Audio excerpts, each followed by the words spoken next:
Welcome. My name is Linda Allen, and I will be tonight's moderator. Please put your name and pronoun in your picture if you'd like. And I just realized I didn't rename myself.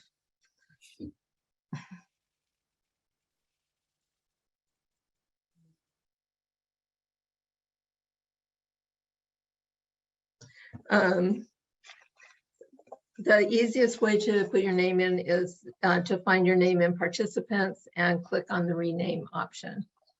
Thank you for joining Congregation Shir Hadash and for your interest in the story of plastic. This is our fourth event in the Meaningful Movies Project. Our last movie panel will be Pandora's Promise on Wednesday, November 30th at 7:30. That movie raises the question, is nuclear energy part of the clean energy solution? Please come back for that movie and discussion.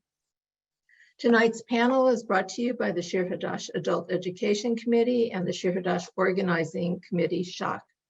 SHOC is the social justice voice of our congregation, works to provide our community with the resources and power necessary to make needed changes. We are excited to have recently joined the Jewish Climate Leadership Coalition and hope to engage you in the future in helping us to develop our own climate action plan. The Meaningful Movies Project supports a network of volunteer-run groups that organize social justice documentary films like this. The link to Meaningful Movies is being put in the chat. Thank you to all our co-sponsors tonight, the Meaningful Movies Project, the Dayenu Circle of Jewish Silicon Valley, the San Jose Conservation Corps, and Climate Action California. This program is being recorded. We will send you an email including the links and slides following tonight's presentation. For years, we have thought that we could solve the problem of plastic waste through recycling. Sadly, that is not true. The documentary, The Story of Plastic, teaches us that plastic is forever. The film shows how we got to our current global plastic pollution crisis and how the oil and gas industry have successfully manipulated the narrative around it. It's easy to forget that plastic is an oil product. We think this movie is important, addressing an issue that we all contribute to. We hope that by hearing the stories of individuals and organizations addressing this issue, that you will be inspired to take new actions and join us at Shir Hadash in making a difference. Bruce Preville, a member of the Shir Hadash Sustainability Committee, has a few words for us to ground us in the Torah. Thank you, Linda. Can you hear me okay? Yes. Great. This week's Torah portion is Noah, the story of Noah. It's from the window of Noah's Ark, a Devar Torah by Rabbi Karen Kedar. So how do we find meaning in this great and curious Noah narrative, even as some of us, me included, reject the theology of reward and punishment? If we do not read this narrative as history and don't read it as theology, perhaps we can find the meaning within it as a parable. Every detail of the ark that Noah is instructed to build is described, including the window making an opening, sahar, for light in the ark. Noah was commanded to build an opening that would let the noon light shine within the ark. This was a window of hope, waiting for the new day to dawn, a window to the world, to the heavens, to an external source of help, an opening so that Noah could send forth a messenger, a dove, who could search the landscape and let him know that when it was safe to emerge. The rabbis offer a second explanation for the meaning of window, sahar. Malbim, a 19th century Hebrew grammarian and Torah scholar, suggests that Noah didn't build a window, but rather the word sahar refers to a precious stone called sorit. This stone, he says, is iridescent by its very nature, illuminating from within and generating its own light. He then uses his metaphoric interpretation to offer a different reading of the verse, from placing an opening, tzahar, for light to shine into the ark, to making an opening for light inside the ark. This stone that generates its own light is a beautiful metaphor for resilience. Meaning is not found within the adversity and tragedy. Meaning is found within the inner resources of our being. We regain our balance through the courage it takes to live with mystery and ambiguity.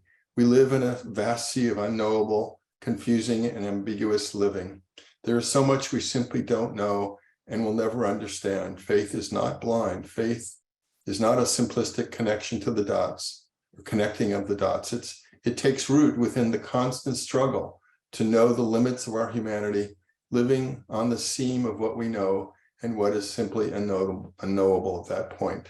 So when we find ourselves overwhelmed by trouble and pain, we can build ourselves an ark, a safe haven with a tzahar, a source of light and resilience. Thank you for those lovely words, Bruce. As we begin our program, each of our panelists will speak for up to 10 minutes. Please put your questions in the chat as they arise. Senator Allen will be joining us at 8:30. So we will have a short Q&A for each speaker at the completion of their remarks, probably 1 or 2 questions. And there will be time for more questions at the end of the program. Our first speaker, Monica Rosquijas, is the Zero Waste Department Director at the San Jose Conservation Corps, a local nonprofit organization focused on providing job training opportunities to youth. She holds an MA in Interdisciplinary Studies in Environmental, Social, and Economic Sustainability from the Autonomous University of Barcelona, and is certified as a Master Composter, True Zero Waste Advisor, and SWANA Zero Waste Manager. Prior to residing in Spain for 3 years, she worked as an environmental educator for nonprofits in San Diego, California. It was during this time that she became passionate about zero waste and sustainability. We were amazed when we talked to Monica and found out everything that the Conservation Corps and her group does. So I think you'll find it very fascinating to find out what's going on in our area here. Thank you, and good evening, everyone. I'm very happy to be here. So I'll just share my presentation. All right, so I have been with the San Jose Conservation Corps for a little bit over a year, but the San Jose Conservation Corps is a longstanding nonprofit in the South Bay area. It was founded in 1987, I believe, and shortly after, it began its recycling department. All right, so our organization's mission is a San Jose Conservation Corps and charter school develops young adults to create transformational change for our community and our planet. And our vision is a hopeful and sustainable community that nurtures the aspirations of all young people. So within the San Jose Conservation Corps, we have different departments. Some of our Corps members work on creating, packaging up food boxes with Second Harvest of Silicon Valley. Some of our Corps members work in the Environmental Projects Department, and they maintain trails, remove overgrown vegetation and invasive species, do trail maintenance. And then we have our department, the Zero Waste Department, which is the department that I work in. And we do a lot in the Zero Waste Department. One of the most exciting projects that we have is Zero Waste Eastside. It's a partnership with the Eastside Union High School District in East San Jose, which has about 24,000 students. And we are contracted with them for the next 3 years to collect their waste and recyclables. But the most exciting part is that we have a zero waste goal with the district. So our goal is to engage students, staff, principals, everyone, to be able to achieve that zero waste goal. And we know that recycling is only part of zero waste, but what we really would love to do is be able to prevent the waste from happening in the first place. And for example, we just applied for a grant to be able to install water refill stations at the schools. So that's one example. We're also looking into possibly changing in the school cafeteria how the lunches are served, instead of using disposables to going back to using reusables, looking at their purchasing. So there's a lot that we can do in order to reduce that waste and divert as much waste from the landfill. Another one of our projects is a partnership with the Mattress Recycling Council. We currently partner with them and Goodwill, and our core members, they're the ones going out 3 days a week, collecting over 1,500 mattresses on a monthly basis from community members who go out and do the right thing and drop off their mattresses. Those mattresses are taken apart, all the materials are taken apart, and over 75% of the materials can be recycled. We are also funded by CalRecycle to collect illegally dumped tires. So we have our core members who are part of our job training program with their supervisor, go out and look for illegally dumped tires on the side of the road, in parks. And each year we collect over 5,000 illegally dumped tires. We take them back, we put them in a trailer, and then they are taken by West Coast Rubber, which is a company that takes those tires and recycles them. For different things. One of our really big programs is our e-waste collection for recycling. As I'm sure you're all aware, e-waste is one of the most growing types of waste there is, because we use electronics all the time. New versions come out all the time and people replace them, creating a lot of waste. And not only is this, metals and different types of materials, it's also a lot of plastic. A lot of these electronics are encased in plastic. So we collect over 350,000 pounds of e-waste on a yearly basis. And then we send off those materials to e-waste recyclers that are certified to recycle them responsibly. And that's something that we do for free. So you as just as a resident of Los Gatos, or wherever you are in Silicon Valley area, or if you have a business, we can come to your house or to your business and collect that e-waste free of charge, because we are funded by CalRecycle to do that work. Also from CalRecycle, we do used oil outreach and education. So we go to events and talk to people about properly disposing of their used motor oil. We also stencil storm drains, the ones that tell you, don't dump anything in here, it goes to the bay. Our core members do that work. Here's the picture of one of our core members, Ansgar. He's at the mattress yard organizing the mattresses. A little bit more of what we do. We have 2 Climate Action Corps fellows doing food rescue. They rescue over 7,000 pounds of edible food a month, and they stock it in our community market. And all of our core members, staff, and community members can go into that community market and shop that food for free. And, it's really impressive, because this is all food that grocery stores would have otherwise thrown out. Maybe the boxes were damaged, or the food was close to the sell by or the best by date. But those are just dates where the quality is at its peak. The food is good for a few more weeks at least. And all of this food is packaged mostly in plastic. So all of the plastic with the food is being thrown out, but we're able to rescue it. The food is rescued, at least, still there's a lot of plastic packaging, but at least the food was rescued. We are also a community composting hub. So if you have food scraps and you don't compost at home because you don't want to do it, or you live in an apartment or whatever, you can drop off your food scraps with us. Our core members like Jerry here, they'll work on turning it into finished compost, and then we are able to offer that compost for free to urban gardeners. And we're also open to dropping off bins. So if you want to have a food waste bin somewhere, at your church or your business or in a community center, we can drop it off and then pick it up on a weekly basis and turn those food scraps into compost. And then we also do other things like waste audits, where our core members sort through the waste and weigh it and determine the recycling rates and identify paths to increase the diversion rates.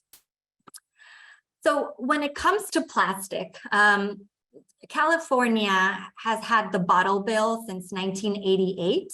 That's why we pay a 5-cent deposit for all of the plastic water bottles and cans and glass, milk bottles, juice bottles. And it's because of that CRV, that bottle bill, that CalRecycle is able to use those funds to grant organizations like the San Jose Conservation Corps a certain amount of money to go out and collect these materials. So one of the partnerships that we have is with the city of Sunnyvale. We work with them to collect over 300,000 pounds a year of clean beverage containers from businesses in the city of Sunnyvale. So it's a lot of plastic, but also some glass and some aluminum, and it's clean material. And it then goes to the Sunnyvale Smart Station, where it is sorted and separated, and then sent to a recycler. And if you saw the documentary, then, it really depends on the markets and the quality of the material. But at least the material has been separated and it's clean. We also do special event recycling. So we've partnered in the past with events such as Music in the Park and the Mubadala Silicon Valley Classic. And here's Ansgar again. And he has a lot of these clean beverage containers with the CRV material, and we collect those. But one of the really great things about this grant is that we're also able to explore other opportunities to reduce the waste before it happens, and explore other innovative ways of recycling. Because we've been doing this since 1988, where we're collecting the material to recycle. But I do think it's time that we go to the next step and see how can we prevent this material from being generated in the first place. So to tell you a little bit more about the bottle bill, these are the CRV recycling rates. So you can see here the PET plastic and the HDPE plastic. So PET plastic is 68%, that's the recycling rate, and HDPE is 54%. And you can actually see that, from 2016 to the current year, it has decreased. I'm not exactly sure why that is. The overall recycling rate has decreased. But one of the things they're considering is increasing the deposit fee, so increasing it from 5 cents to 10 cents. That may be something that might incentivize people to recycle a higher percentage of their waste. All right, we have a website, zerowastesv.org. That's for people like you who want to learn more about how to recycle their electronics, their food scraps, their mattresses. You can go there. If you ever have these items and you're not sure what to do with them, you can go there to learn how to recycle them, or you can learn more about our organization by going to sjccs.org. Thank you. Thank you, Monica.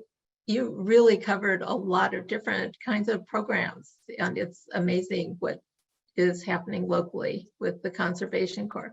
I have a question while people put their questions in the chat. With the high school district and getting to zero waste, one of our challenges is how to get people to sort correctly. I'm wondering if you have any tips.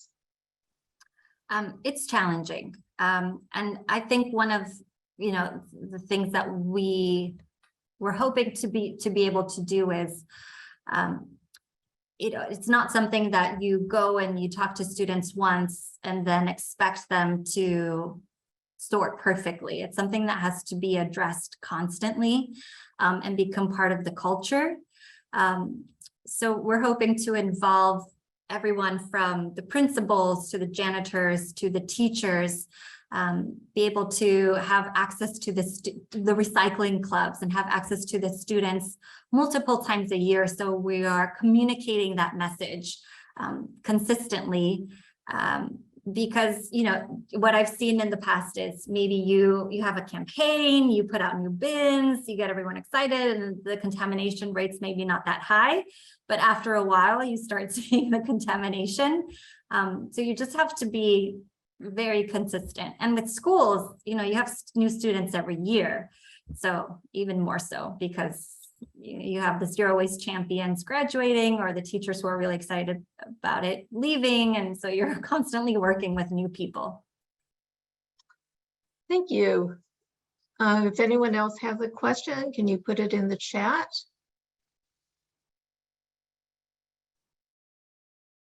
Okay. We are starting to get some questions here. So as recycling levels drop, do you have any idea of where the source of unrecycled material is, where it goes instead of recycling? Well, I'm not sure about Los Gatos. Who's your waste hauler? Do you know, is it green waste? I don't think so. I No. think it's I'm in San Jose and it's waste management. Waste Yeah. management. It really does depend. I mean, it could go to, so for example, in San Jose, you have the two-stream system. So you put your wet waste and your dry waste.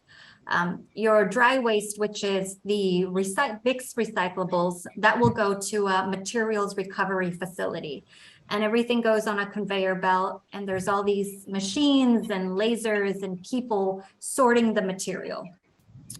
And then the wet waste, which is food scraps mixed in with trash, that actually goes to either an anaerobic digestion facility, which is where they turn the organic waste into energy and then compost, or it goes into another compost facility.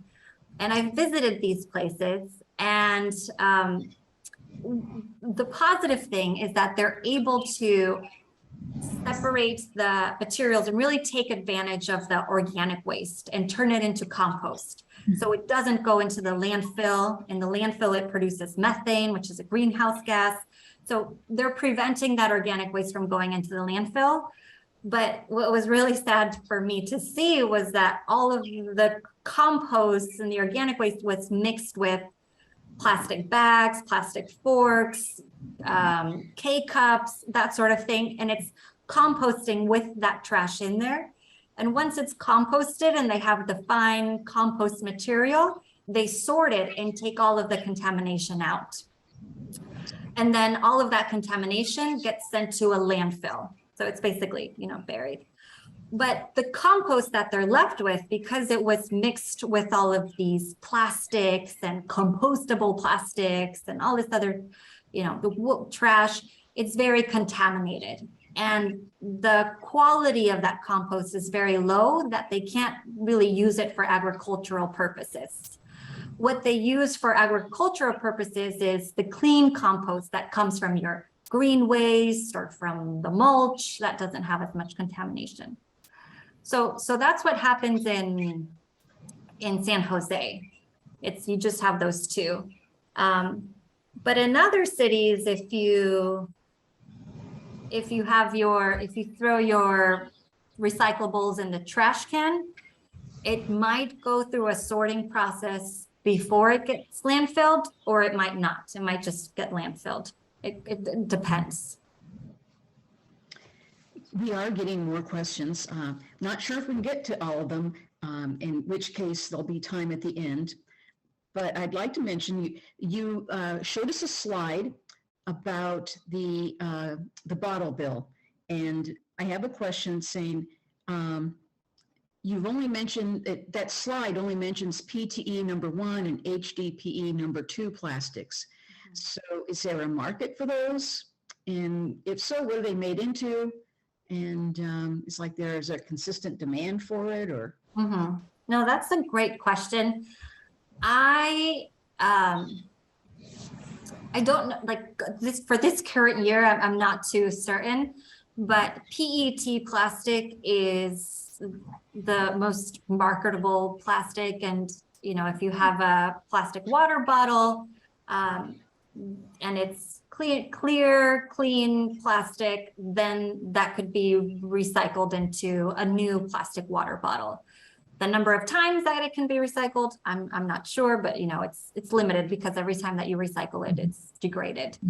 The HDPE plastic, I'm not so sure. But you know, one thing to keep in mind is now that we're seeing more products made from recycled plastic, you know, like leggings or toothbrushes or these other shoes. It's a, you know, you're not using those virgin materials to create that product, but once you take that PET plastic from a water bottle and then turn it into leggings, those leggings are going to be much more difficult to recycle than if you take a plastic water bottle and then recycle it into a new plastic water bottle. But as far as the markets, I'm not sure. I think the documentary does a really good job at talking about that and, you know, what happened with China. But I think PET continues to be one of the most sought after types of plastic. I think we need to move on to our next speaker, and we'll hold other questions till the end. Our next speaker, thank you very much, Monica. Our next speaker is Anushka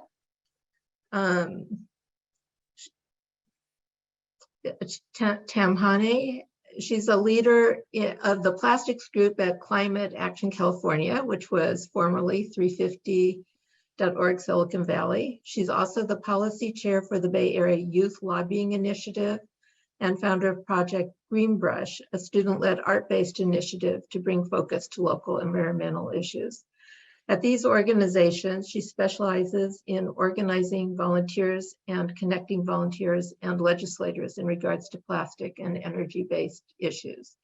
Anushka will talk about her work and what we can do to make a difference.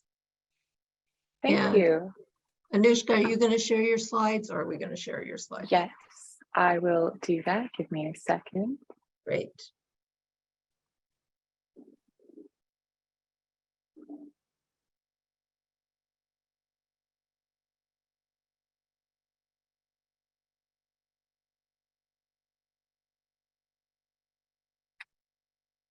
Hi, okay. So I've been with Climate Action California for about 3 years now, beginning as a freshman in high school. It used to be called 350 Silicon Valley, as Linda mentioned, and it focuses on connecting people to legislators and their local and state governments through meetings, letters, and events, and functions as a sort of legislative think tank, bringing together experts from all walks of life to comment on legislation and attempt to facilitate progress. The Bay Area Youth Lobbying Initiative similarly focuses on bringing that connection with youth who are often disengaged from the political process and just kind of facilitating the connection and creating the collective action that we need to create real and immediate change, especially in regards to the climate crisis. A little bit of information about the current climate situation. The warming trend we currently have is completely unprecedented. The planet's average surface temperature has risen about 2.12 degrees Fahrenheit since the late 19th century. And this change is largely driven by carbon dioxide emissions into the atmosphere and other human activities. Global sea level rise was about 8 inches in the last century, which means more coastal flooding and melting ice caps. And most warming occurred in the last 40 years. So what does plastic have to do with climate change? Plastics are made from chemicals and ethane, a waste product of frack gas. Making plastics requires carbon emissions. Incineration of plastics also causes the release of carbon dioxide and other carbon compounds, and plastics breaking down it releases methane and ethylene, which are also compounds that increase global warming and are greenhouse gases. Plastics is a climate issue fundamentally, as it is estimated to reach 20% of oil consumption by 2050, and petrochemicals, the chemicals that plastics are made from, are expected to account for nearly half of oil demand, surpassing our basic gasoline industry. So dealing with plastics, especially single-use plastics, is critical in addressing the climate crisis. The story of plastics made its debut on Earth Day in 2020, over 2 years ago. A few quick updates about information that has changed since then is that we have some updated information about the effectiveness of recycling. It's not a perfect solution, but it does reduce the use of virgin plastic. According to the film, 9% of plastic is recycled, but according to a more recent investigation, this number is actually only about 5% of plastic in the US. Greenpeace has recently come out and condemned the plastics enforcement and the enforcement of recycling regulations. It's just not as effective as it can be. And currently recycling is nowhere near the solution that it has the potential to be. Another update is that recent research project sponsored by the Pew Charitable Trust shows that the amount of plastic in oceans is expected to triple by 2040 for a total 600 million metric tons. To put that into scale, the average small car weighs about 1 metric ton, and that times 600 million is the amount of plastic that will be in the ocean in the current trajectory. Industry and governments have made pledges to cut plastic waste, but even if those pledges are fully fulfilled, which is a big if, it's only a tiny fraction of what we really need to happen. So clearly there is work to be done. And there is things that we can do. It's not right to give up and say that this is hopeless. There is something that every one of us can do to help facilitate this change and drive progress. We have to hold the producers of plastic responsible. A great way to do that is through our government. I'll talk mostly about the executive and legislative branches today. The legislative branch deals with making laws, and the executive branch enforces them. One of the best ways to get involved in your local, state, and federal legislation is to write letters and call into legislators and legislators' office. This is a significant part of what our organization does, working with legislators and encouraging communication between constituents and legislators, trying to express the urgency of the climate issue. Currently, our email list sits around 7,000, a great portion of which respond to these letters and submit letters to these legislators calling for change. And this has a significant impact on the kind of legislations that you see passed within the government. A lot of recent climate legislation could not have been passed without the collective work of both legislators and climate activists who really put their time and effort into communicating with their legislators and making sure that the plastics reforms that are happening are successful and are effective. The legislative process is complex, but there are some really great videos online and resources from nonprofits that'll tell you how to get involved. Often just looking up your legislature and finding their email and writing a quick letter expressing your dedication to this issue and the plastics initiative is a great way to start and just show your legislator what you care about so that they have the incentive to drive that progress. Legislation is one of the few ways in which we can shift the onus of the plastics problem back onto producers, and it can have a significant impact and help out nonprofits. Like Monica mentioned, the bottle bill, that legislation is truly very important for making sure that sustainable initiatives can compete with those who are only focused on profit. Your city council is also incredibly important with dealing with aspects of the climate crisis and the plastics crisis, as it often has a say in county-specific information of statewide bills. About the executive branch, which enforces these laws, one of the best things that we can do is public comment. The enforcement of plastics legislation has been fairly spotty in the past. The Attorney General of California has opened up an investigation into the effectiveness and the enforcement of plastic legislation just because of the use of producers reporting inaccurate numbers to the government and not truly showing the impact of their plastic pollution. Bureaucratic agencies often take public comments, both via call and written. CalRecycle is one of the most important bureaucratic agencies here in California dealing with plastic legislation. Looking them up online and looking through their meeting agendas and seeing if there are any issues that really speak out to you and you have expertise to offer is super important for making sure that everyone's voice is heard in these bureaucratic agencies, because otherwise the only voices they're going to hear are the ones of corporations and plastic producers.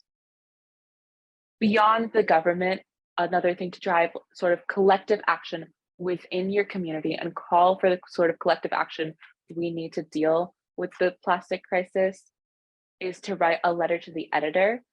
And this letter can be about whatever that gets to you and whatever you feel most passionately about the plastic crisis. That's a great way to get started and really understand how you are impacted by the plastic crisis and how other people in your community might also be impacted by the plastic crisis. You can explain how the issue relates to you or to other issues in the news, like if people are responding to drought by putting in plastic turf instead of grass, you could explain why maybe that's not the best idea and get that information out. You can correct inaccurate or misleading articles. You can correct the impression that maybe a certain company is good for the plastics, whereas in reality, its reports are inaccurate. You can alert people to issues that are not being covered by the press, like growing concerns among scientists about health costs and children's constant exposure to plastics. Responsibility for the plastic crisis does lie with plastic producers, not individuals, but we must take actions that dismantle these systems that rely on single-use plastic and keep producers responsible for the plastic that they manufacture and the waste they create. If you see institutions or businesses using unnecessary single-use plastics, speak up and advocate for alternatives. For example, if your child's school relies on single-use plastic at lunchtime, you can help organize a single-use plastic-free lunch day. And if reusables are an option, can you help the school make that shift? It can also be smaller things, like if your workplace provides plastic cups in the kitchen, can you work with your office to fund mugs or establish a bring your own mug policy? Small things like that can go a long way to creating widespread change.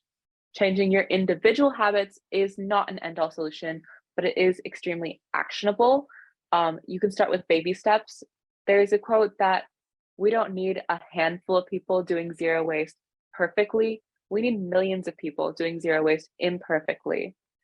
This can take very simple forms like reducing your single-use plastic consumption by maybe preparing a kit of reusable products like a bag, water bottle, mug, produce bag, and utensils, and have it ready for whenever you head out. I know I find myself whenever I'm heading out forgetting my reusable bag at home. So just having that in the car can help you take that first step. You can shop at a farmer's market. This is a great way to both support your local farmers, and purchasing directly from farmers reduces plastic packaging that happens in the transportation of produce from more far away. And when you have a choice, just try and choose paper or glass over plastic and look for refillable options for your purchases. There are some great refillable stores here in the Bay Area. The concept of them is essentially that instead of selling individual packaged items, you can go in with your own jar or your own container, and they will have bulk items that you can just refill and then pay by weight. It's also super useful to reduce your own waste by only taking the amount that you need instead of set amounts determined by producers. Yeah, any questions or comments? So I have a question, Anushka. One of the challenges we have, like at our synagogue, is that we have people coming from all different communities in the area, which have different waste recyclers. Some of them only take the plastics numbers 1 and 2. Some of them will take 1 through 9. Some of them take fabric. Some of them don't. Some of them, and it makes it really confusing and really hard. Do you see a way toward having a more consistent program throughout all the waste management businesses, or through the county even? Yeah, absolutely. I think the first step was taken last year with the passage of SB 343, which specifically mandated that you cannot use the recycling symbol except for specific cases when your product is actually recyclable in the areas where it's being sold. So just that first step of making sure the recycling symbol is correct for your area, and the disuniformity of plastics recycling means that in reality, only 1 and 2 plastics are really recycled anyways in the vast majority of people who take plastics recycling. This of course varies by area and by the efforts the recycling groups are making, but making that shift really will require top-down change, as creating kind of that uniformity requires having state legislation, which is something you can urge your legislators to think about and talk about. Thank you.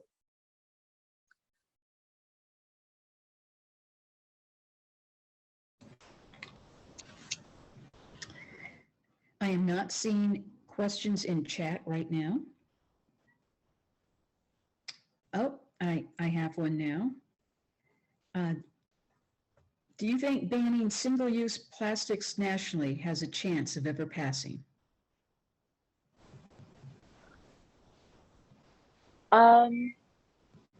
I think that as the current plastics industry has a certain hold over our legislation, and the appetite is just not there for banning single-use plastics right now. But it's also important to consider that, think about 20 years ago when we didn't have this rampant use of single-use plastic. Half of all single-use plastic was produced within the last 7 years. So even though it seems like single-use plastic is ubiquitous everywhere right now, taking those incremental steps like SB 54, as Senator Allen will talk about later, I believe, is super important.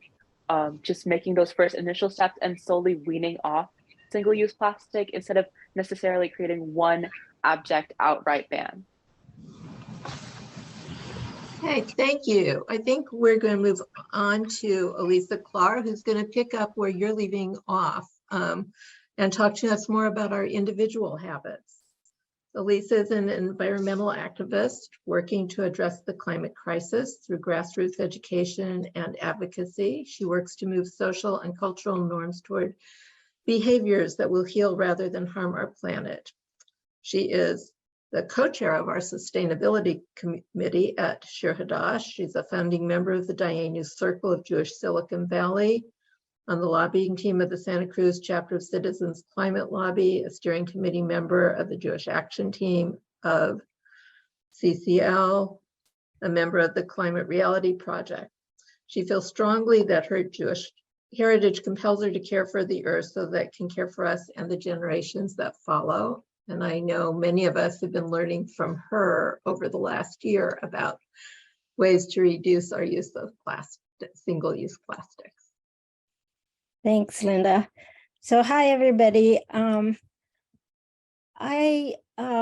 been trying to avoid plastic and excess waste now for more than 30 years. And Linda asked me, well, how did you become concerned about this issue? And I feel like I always have been, and I had to think really hard about actually what led to that. And in kind of mulling over that, I remembered in my college chemistry courses, I worked with chemicals in the labs that a few years later were determined to be significant carcinogens. At the time, we didn't know, so we took no protections. No one knew. a couple years after that, my mom passed away at the age of 51 of ALS, a neurodegenerative disease. It is not hereditary. And although they don't know the cause, there's significant thought that it's triggered by environmental exposure, but I'm not sure to what. And I wondered, what might she have been exposed to that caused that disease? So later, when I had children, I began to wonder what we at that time didn't know about the chemicals that they might be exposed to from plastics leaching into their food and drink from all these plastic containers. And I decided to do what I could to limit that exposure. And then later, as I learned more about air and water pollution, and that plastic production was a product of the fossil fuel industry, and it was a significant contributor to the destruction of life support on Earth in a variety of ways. I felt like I had to do more to limit the growing use of plastics in every aspect of our life. So I'm gonna have to try and share my screen here. And let's see. Can you see that? Yeah, okay. So some of the measures that I use that I take to reduce my use of plastics, Anushka's covered some of it. The primary ways that I reduce my use of plastic is to avoid plastic containers in my daily life and avoid plastic and packaging wherever I can. If you go room by room or function by function, I continually look for ways to eliminate plastic. So I'm going to show you a couple slides really quickly. We'll go through, and then you can, I'm going to put a link in the chat to 104 easy things you can do to reduce your plastic use. But some of these things you might not think about. Bar shampoo is something that I discovered not too long ago, and some other of these products listed here I've tried and I use now. If you try some of these things, like it took me trying 4 different brands of bar shampoo before I found one that I love, but now I don't generate month after month those plastic containers that used to contain shampoo and conditioner. So looking through each room there and trying to find alternative products that don't have plastic packaging, they are out there. In the laundry, I use the detergent sheets, stain stick with no plastic. Wool dryer balls are great because you can put essential oils on them and they help you dry your clothes faster. So you save energy at the same time. I wanted to show you these pictures in the kitchen because as you saw in the movie, one of the hardest things to dispose of properly is plastic film.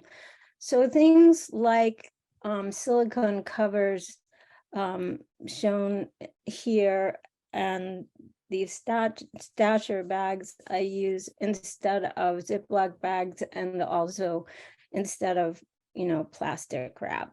And you can see these silicone covers stretch over things like produce or bowls so that you can put them in the refrigerator without using saran wrap or something similar.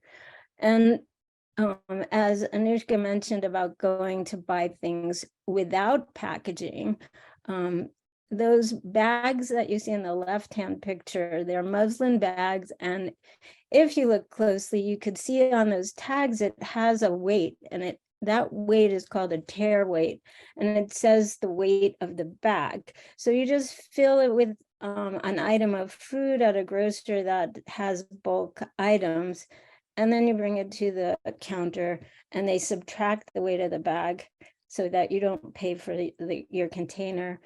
It ends up, especially with foods like spices, it ends up being so much less expensive. So you actually save money too, because you're not paying for the packaging.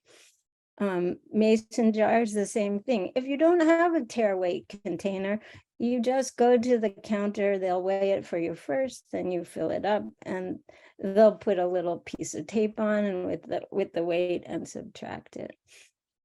So in the kitchen, there are a lot of ways to not use plastic packaging or containers. Let's see. It's not. I'm sorry. Okay, my slides are not continuing. Here we go. And this is a picture of that shopping in those kind of places. And you can mention here, even you can get liquids like maple syrup or balsamic vinegar or vanilla or olive oil. And for cosmetics or other soaps and shampoos, there are stores that also offer these kind of services. So the key here is actually the 6 R's.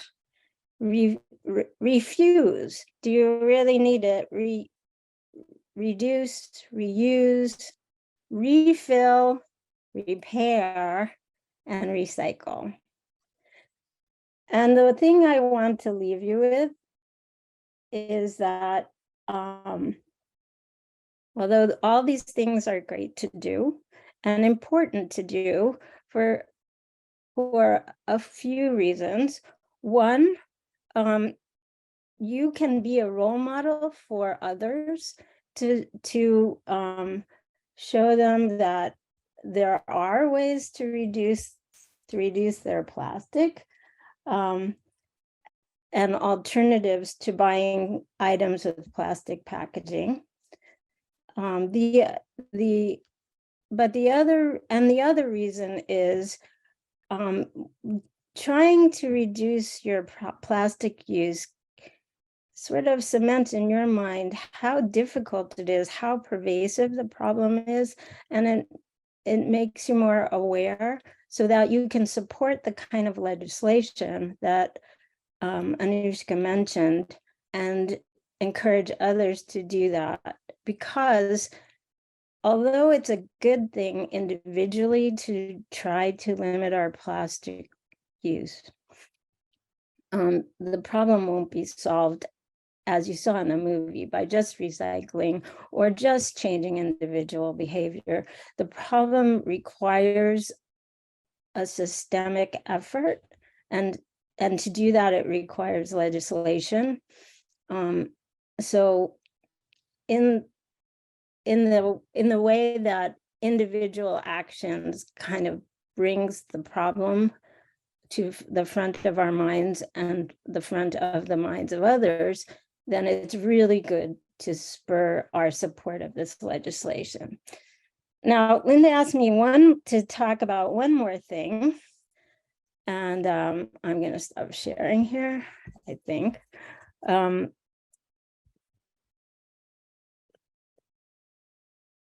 that is what am I going to do next in terms of what are my next steps in terms of reducing my plastic use? And I'm always conscious of it. And I do things just like Anushka mentioned. I have containers in my car so that I can bring them to the restaurants and not use plastic containers to bring my leftovers home. I always have a reusable mug, a personal water bottle. I have utensils with me that fold up really small, but I carry them with me in my purse so that I don't have to use plastic forks and spoons if I'm at a picnic or at a restaurant or a takeout restaurant. And although I don't use straws very much, if I do need to use a straw, I use a stainless steel straw. So all those things are easy to do. My next effort, since holidays are coming up. Oh, I wanted to tell you something else that I do. I refuse to purchase plastic bags in any size, shape, or form. We already acquire plastic bags. It's almost unavoidable. So I reuse those ones that I can't avoid acquiring at least once. For example, I'll use a plastic film bag that maybe my tortilla chips came in when I clean my cat's litter box. I do not buy plastic bags. I find other ways to deal with that. I try to avoid groceries wrapped in plastic. Is hard, but for instance, I switched to loose tea, or at least tea bags not wrapped in plastics. I definitely do not use those pyramid tea bags that are made from plastic fabric, because with those, you're drinking a cup of tea laced with microplastics. So all those things make a difference. Easiest changes to make were those things I just mentioned, switching to laundry detergent sheets. The most challenging is really avoiding plastics in medicines and medical supplies. That's almost impossible right now. The medical industry really has a long way to go. Yes, some plastics are great in terms of medical devices, but the amount of plastic packaging and waste in the medical industry is really disappointing. So my next step, since a bunch of holidays are coming up, my goal is to reduce plastic associated with those holidays. For example, I'm trying to figure out how to give out sweets to trick-or-treaters that are not wrapped in Mylar or the plastic film. So foil wrapped chocolates, box candy, wax paper wrapped candy. I'm gonna give the Tootsie Roll Pops made into ghosts, or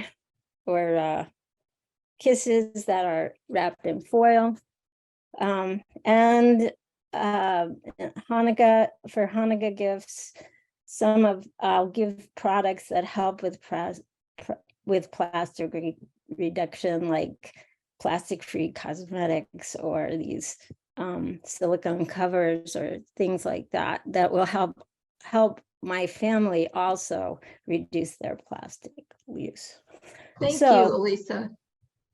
I'm going to stop you now so we can move on to Senator Allen, who's joined us. And we'll come back. There's quite a few questions and suggestions and ideas that have come up in the chat, and we'll come back to those at the end of our program.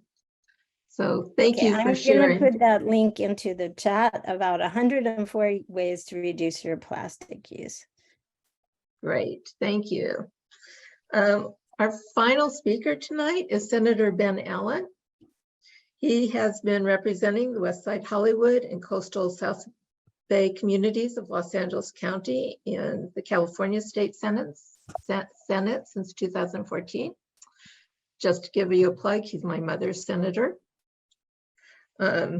He chairs the Senate's Environmental Quality Committee and has authored nearly 50 new laws in a variety of areas, from environmental protection to electoral reform.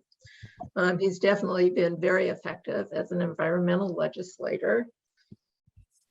This year, Ben authored and negotiated the passage of SB 54, the strongest anti-plastic pollution policy ever passed in the US.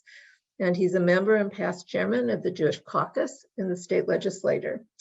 So Senator Allen, if you will share with us what SB 54 accomplishes, what it does and doesn't include, and what remains to be done, and how we can help. We're looking forward to hearing from you. Well, thanks so much, Linda. Good evening to everyone. It's exciting to be here. We are indeed very proud of the work that we did in passing SB 54. It was a multi-year effort that really started with the China sword policy, where the Chinese said, hey, we're not going to take your trash anymore. You're creating too much environmental damage here. And the interesting thing was we started to see massively increasing costs for local government, as local government was seeking to figuring out how to handle all this material that was mounting. It was becoming a financial crisis for them. And we saw it was literally eating into funds for everything from public safety to parks. The city of Los Angeles used to earn about $5 million alone by exporting its recycling material. And they now we're in a position where they were having to spend $1 million just to meet basic mandates for diversion of their waste. And it was really clear, I think, that one-off solutions like plastic bag ban or straws on demand would certainly not be enough. I mean, these are single products. I voted for those bills, but from my perspective, they just were drops in the bucket in terms of the problem. We really needed a larger framework for tackling this crisis. And so I first introduced SB 54 in December of 2018. We called for specific, ambitious, yet achievable outcomes. We directed CalRecycle, which is the state agency that is tasked with overseeing this issue, with the responsibility of developing regulations that required producers to meet various mandates. And it was very much modeled on our successful climate policy, where we basically said to the Air Board, under AB and SB 32, we said to our Air Resources Board, hey, we want to see certain success in emissions reductions. You figure out how to do it, and set mandates that will will get us there. So we created a similar model for plastics. We had intense negotiations. We'd addressed a significant number of issues that had been raised by the business community. We still had significant opposition, of course. Just too many groups out there that just didn't want to see the state step in and force progress on this issue. And we fell short of passage that year, but we learned a few valuable lessons. First and most importantly, the model had some challenges. Part of the problem was that I found that my own colleagues and certainly most of the stakeholders in the business world didn't want to give so much discretion to the state regulators. There wasn't enough faith and confidence in CalRecycle. So we tried the bill, almost passed 2 years in a row. We came achingly close, but we didn't get there. We spent 2020 recrafting the measure with the goal of drilling into the details that we previously left to CalRecycle to figure out during the regulatory process, and moving more of the responsibility for program implementation to the producers.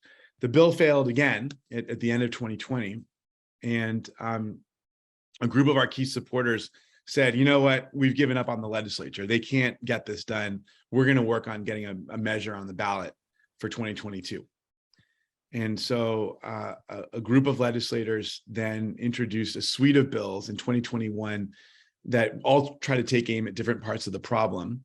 I was personally really interested in trying to define recyclability.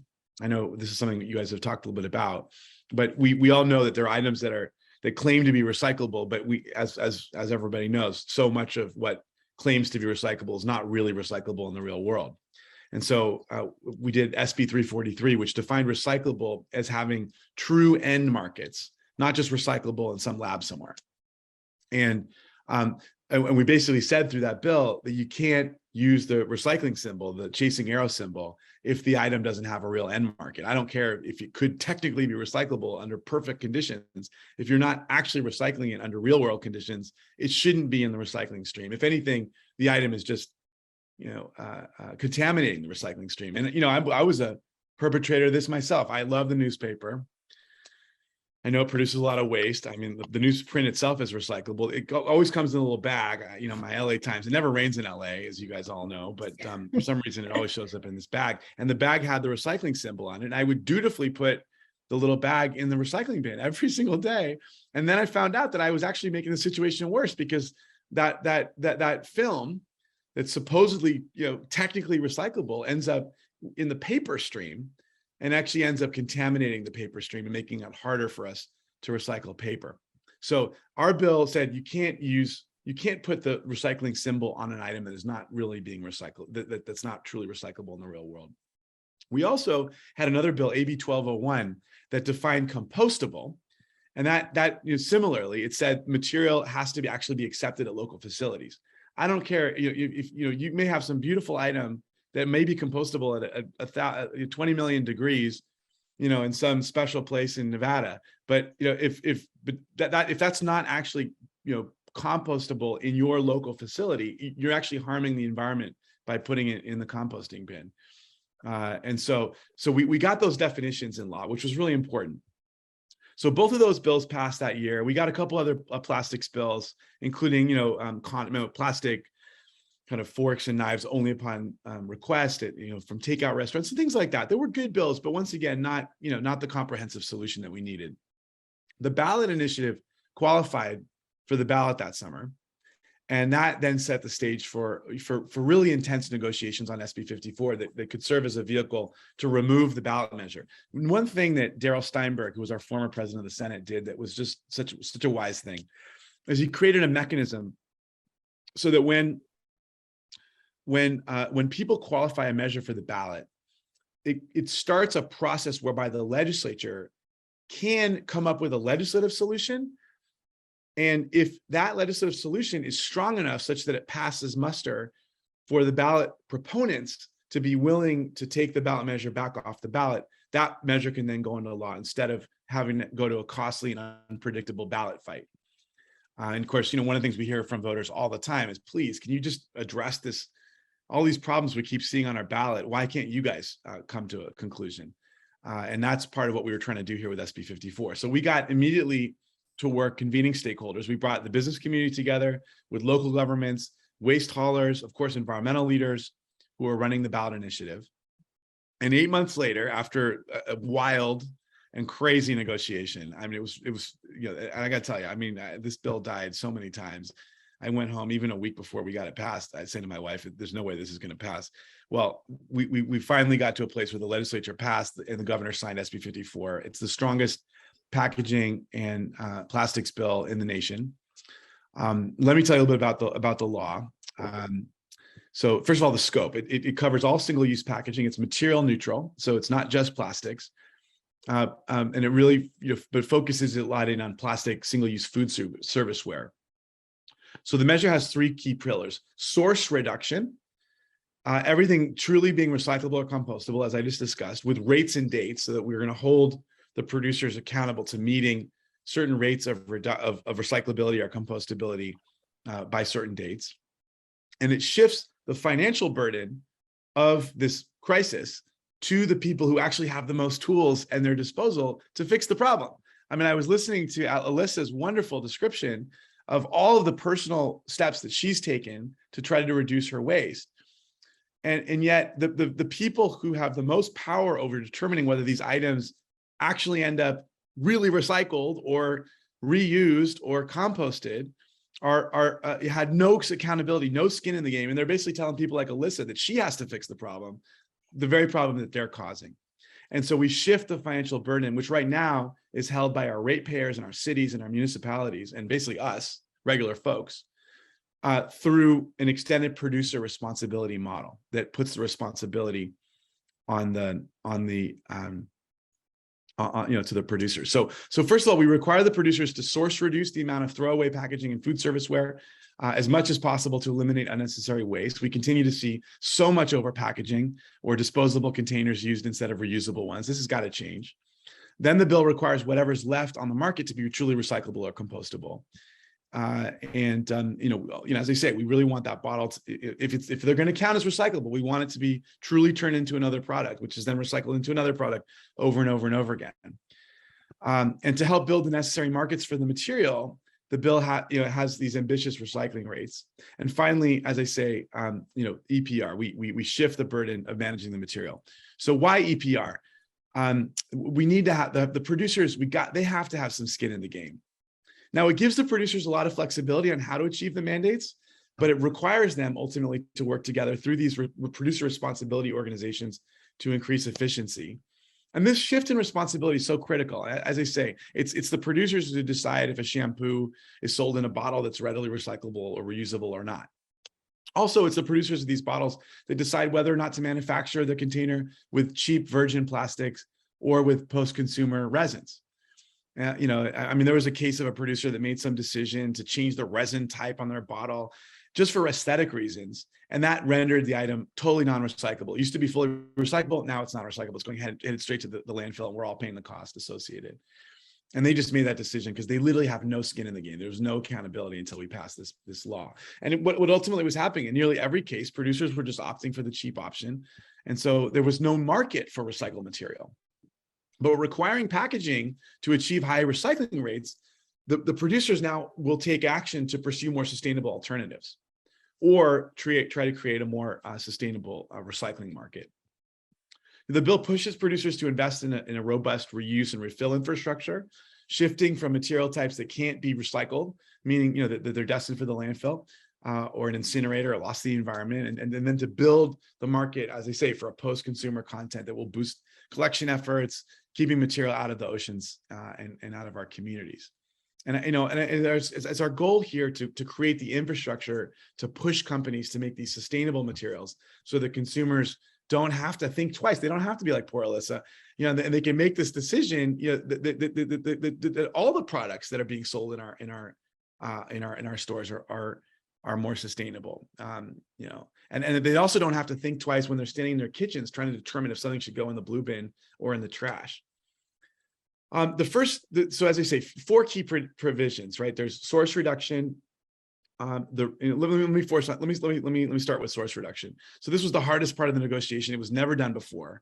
Obviously there've been a couple product bans that we've done, but there's never been a straight call to industry to just reduce the amount of plastic gunk that they're sending out there. This is for plastic only, by the way. So we create this 25% source reduction mandate. 10% of it has to come from reuse or refill or eliminating plastic altogether. We have these interim targets. And we're also asking the industry to optimize lightweighting, concentrating, shifting to another packaging type. So they're using less plastic in general. And we have a sustainable packaging requirement. So, as I say, we have to meet these aggressive rates and dates for recyclability and compostability. We put styrofoam on a much more aggressive performance standard, which they're going to have to meet a 25% recycling rate by 2025. And they're at like a 2% recycling rate now, unless they dramatically change their business model in the next 3 years. Styrofoam in most cases is being phased out. And so these producers are going to organize themselves into producer responsibility organizations that are going to have to be established within 12 months. The CalRecycle agency has a lot of power over the PRO. It approves the PRO. This first PRO will include all material types, and then we can have additional ones for different industries that can be approved over time. And they produce a plan and a budget. It's going to be reviewed by an advisory board, and there's reports that will be approved by CalRecycle. There's an advisory board that is made up of stakeholders, including environmental and local government voices. The budget has to fully cover the cost to comply. They also have to fully cover the cost to local government and haulers. And then we have very strict penalties, $50,000 per day per violation based on a product line. And the department has discretion to set the violation amount. If a company's really trying in good faith to meet the goals and it hasn't quite met them, they can give them some grace. But we do want to, and ultimately it really is less about punishment and more about trying to get compliance. We've created this mechanism for a corrective action plan so that if a company's having a problem, they can submit for a corrective action plan. And it's got to be approved by CalRecycle, and CalRecycle really has to feel as though they're making a good faith effort to meet the goals. And of course, CalRecycle also is given the power to revoke a PR, one of these organizations' rights for being out of compliance. It's the first time that the department's ever been given this authority in any EPR program in the country. The other thing is we create major fees. I mean, we're going to generate $500 million a year for 10 years from the plastics manufacturers. And that's going to go to mitigate the environmental and public health impacts of plastic. It's going to also go to low income and disadvantaged communities. So there's a lot, there's a lot to be gained there too. So anyhow, incredibly proud of the work we got done. I think ultimately success is going to be measured on whether or not the model can be exported to other places. One thing I said over and over again during the process of this battle was that I would feel this entire thing was a failure if we only implemented it here in California and we didn't create a model that other jurisdictions would want to adopt. But I'm already seeing, I was talking to Heidi Sanborn from the National Stewardship Action Council just the other day. She's already getting phone calls from businesses and distributors and producers from around the country that are saying, hey, help me get into compliance with California. All these great environmental businesses have been approaching me for years, talking to me about their sustainable packaging. And I always turned them away because, they were a couple cents more expensive. Now I want to talk to them, and the beauty is we know that while some of these products may be a little more expensive now, when we scale, it will drive down the cost. I mean, who would have ever thought that solar would be so available and accessible to people? You guys may remember 25 years ago, solar was exorbitantly expensive and only something that only the wealthiest could afford. And yet, because we forced these mandates, we pushed people to get better, the price of solar started to drop significantly as we scaled access to the product. I mean, this reminds me a lot. I'll just finish on this one point, and we could take some questions if you want.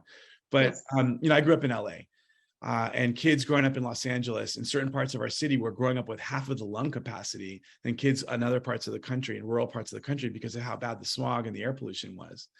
And eventually government stepped in and said, enough is enough. This is just ridiculous. We can't abide by the status quo. And they knew that the car industry, they knew the automobile industry actually had the tools to make the technology existed for cleaner burning cars, but they just weren't going to do it unless they were forced to, because it was cheaper to keep pushing the dirtier burning cars out onto the market. And I'll tell you, we passed the rules. Los Angeles has far more cars on the road than it ever had before. It's not like people stop driving. That's another problem. All you got to do is get behind the wheel at 5 p.m. in West LA, and you'll know all about the number of cars on the road. But the air is significantly cleaner.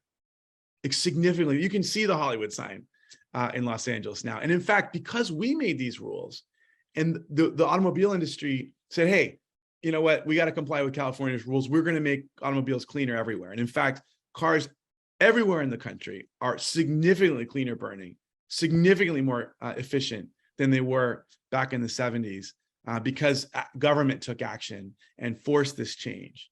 And that's what I hope to see here. This was a problem that no one was going to solve except for us. We had to do it together collectively. And now it's going to force industry to change its model and come up with a better way of delivering products and packaging to people. So I want to personally thank all of you for your activism. And it's people like all of you, people like Alyssa and so many others who kind of got us to this place where there was so much public uproar over this issue, and so much kind of also interest. I think people, those of us that have been buying more sustainable products for many years have proven that the model can actually work if it's given enough consumer support. And now we're going to give it government support. We're going to force the big businesses to turn to those more those better environmentally friendly alternatives to deliver and produce and package their products. So that's SB 54. Now we got a lot more work to do for implementation and to make sure we do it right. But I just want to thank you guys for taking such an interest in this very important issue. And I'm just hopeful that once again, it'll be an example of California leading the way toward a brighter future than it was going to be without our leadership. Thank you, Senator. I think we have a couple of questions specific for you. We have 10 minutes left, and I know we have some other questions to go back to, but let's take those questions for you first. One question is, what is the time frame for implementing SB 54? Yeah, so the bill goes into effect next year, and then the rates that we have. Basically there's a series of rates. So we basically say for source reduction, for example, I talked about how we had a 25% source reduction mandate. So 10% has to be done by 2027, 20% by 2030, and then 25% by 2032, 2033. On our recyclability and compostability, basically saying you cannot sell, you've got to meet. Basically, we're trying to phase out the non-recyclable, non-compostable single-use plastics. So 30% by 2028, 40% recycling and composting rates by 2030, 65% by 2032. And the polystyrene has to meet 25% by 2025. So it's a phase-in process, and it's going to take time. And we're going to start to, this is one of the things we had to negotiate with business. They wanted time to be able to make the shift, and ultimately, we were able to get them to agree to these timelines. Obviously, we all wanted it to be a little faster, but this is how we got to a place where we were able to pass, a bipartisan bill with 2/3 votes of both houses. And I will say it was a bipartisan vote. I mean, we didn't get every member of every party to vote for this, but the fact that, in this moment where, Democrats and Republicans seem to be at each other's throats. I mean, I was watching Meet the Press this weekend. Apparently 80% of Democrats and Republicans think that the other party wants to destroy the country. I mean, it's that level of polarization. The fact that we were able to bring both parties together and that, a significant number of Republicans and Democrats voted for this was also something I was really proud of in this crazy moment of American history. Thank you. Ruth, do you have other questions that came up for the senator? Yes, there are a number of them. So there's one question I think that is important here. This person's heard pushback, and what do you say to critics who say that the policies you've outlined will increase prices of groceries and other day-to-day necessities that will, disproportionately burden lower income earners? Yeah, so that was a concern we've obviously had. Now, of course, the truth of the matter is, lower income people are already paying right now.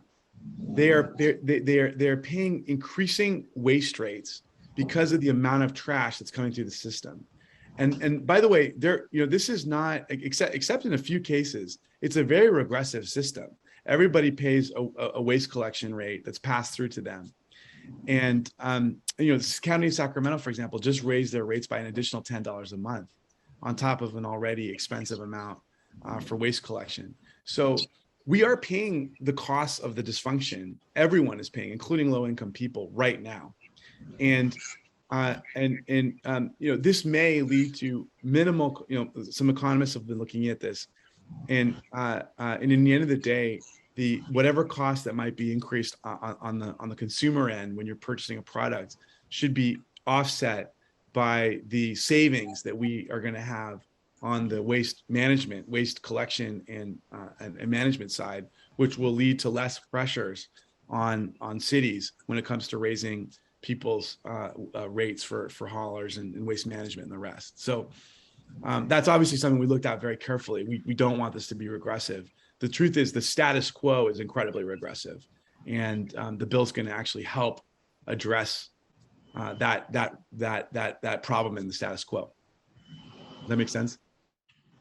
Yes. And couldn't we leverage a listing and description of, plastics and other items to avoid and those to recycle? You mentioned about that in SB 54, that it has to have a true market. How can we, educate ourselves and get that message out to help now? A lot of us are selecting and want to select what's truly recyclable. Yeah, well, so as I say, unfortunately, it requires some education. I would encourage you, if you guys are all into this, go take a trip to your local, recycling center. It's a fascinating thing to do. I mean, I've been to so many now. I'd never been to one before I got involved in this, and it's fascinating just to see the collective impact of all of our personal trash, right? I mean, we all kind of put our stuff out and it just magically disappears when we put it in the trash bin. To see it all, and it'll help you understand why it is that some products are truly recyclable or not. I mean, basically your local recycling folks will produce lists that tell you what is actually what they really want and what they don't. And at the end of the day, aluminum, highly recyclable. Paper and glass is highly recyclable, though unfortunately it does break. And it's one of the things I think we need to do on the long term is not have the glass in the same waste stream as the other recycling items, because it smashes and then it gets into the plastic and the paper. There's risk to people, the sorters, and it also ends up being less usable ultimately. So we have a much lower recycling rate for glass here than they do in Italy, for example, because we multi-stream everything. We put the glass in with everything else. Plastic. Basically, I mean, the basic rule of thumb is that if it's got a 1 or a 2 in it, it's much more likely to be recycled. If you look at your little recycling symbol, the little chasing arrow symbol, there's a little number in there typically, and the numbers are 1 through 7. Basically, the 3 through 7s are not getting recycled. There's a possibility of a market in 5, but it's just not happening right now in any meaningful way. So I look at those. I look at my recycling. I look at my plastic. First of all, I only try to buy 1s and 2s now. If I have to buy plastic, I'm like Alyssa. I try not to buy plastic, but if I have to, I'll buy a 1 or a 2. And then if it's above 2, I really try to avoid it. And if it's above 2, I actually don't even put it in the recycling bin because I know it's so unlikely. It's actually just going to gum up the system. So that's I mean, unfortunately, really the only thing that the plastic that's actually getting recycled on a mass level are basically plastic water bottles. Those actually, they do have a decently high recycling rate. It's about 70% right now in California. If they are properly sorted and set aside, they do get recycled. By the way, it's still crazy. I mean, so easy to bring your own water bottle and just because something is recycled doesn't mean that there's not a carbon impact. They have to melt it, they have to sort it, they have to melt it down, they got to turn it into something else. So there's a whole, environmental impact associated. But those plastic water bottles are in general getting recycled if they end up in the recycling stream. But almost everything else is not. I mean, it's really depressing. So yeah, so it's part of why we need to do this bill. But I just encourage people to look carefully and try to avoid, if you do have to buy plastic, try to avoid those plastics that do not have a recycling symbol with a 1 or a 2 in it. Thank you, Senator. I think we have 2 minutes left. So I think we're going to wrap up. I know we have probably another half-hour questions we could easily ask. And I hope it'll keep people coming back and raising those questions, come to our sustainability committee meetings. And we're working hard to get out resources to our community. There are some on our Shirhadash website. I'm going to wrap up for this evening. While I do so, I'm hoping that you will post in the chat one change that you will take after seeing this movie and hearing from the panel. I'll throw out one thing is Coca-Cola is currently in the running to be a sponsor for the COP27, which will be happening the beginning of November. And it seems really bizarre to have them as a major sponsor, as also a major producer of our plastic waste. So I think there is a drive going on to a lot of discussion going on in the community on that, although I'm not exactly sure where to direct that. But would love to see what kinds of things you're thinking about changing. Obviously, the world has a plastic problem. We make, use, and throw away millions of tons of it every year, causing big problems for people and the planet. And to create a future without plastic pollution, we need to take action. Our speakers have shared a number of paths. If you're feeling up to the task, you may be interested in the plastic-free challenge for a month of Citizen Muscle, which is through the Story of Stuff, to combat plastic pollution. I failed on day 1, but it has made me rethink some of my purchasing practices. And Marco's going to put a link in to sign up for that. The Story of Stuff project, who made our movie, then we'll send you an email with suggestions for avoiding plastic waste in daily life, ideas to reduce plastic in the community, and citizen action opportunities to fight plastic pollution globally. I know the environment will continue to be a major priority for RAC California and Dayenu, so we will, I'm sure, have other opportunities to look at that from the legislative side. I want to thank all of you for joining us tonight. Mark Allen, Bruce Preville, and Ruth Saldivar for your assistance. And thank you, Monica, Anushka, Senator Allen, and Elisa for joining us tonight. You are a great inspiration and given us a lot of different ways to think about the issue of plastic pollution.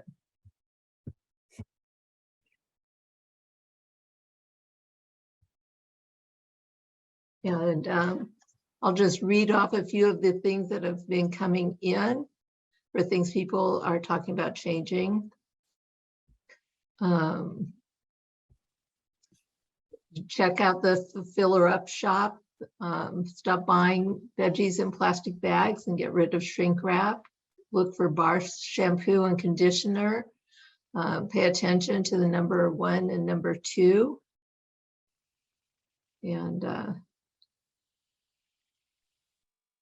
yeah, Ethos in Capitol has another store like the Filler Up shop. There's another one in downtown San Jose, and I know there's another store up in Burlingame, I think. And of course, Whole Foods has, most of our groceries carry some bulk foods that we can use, and the farmers markets are the best way to do that.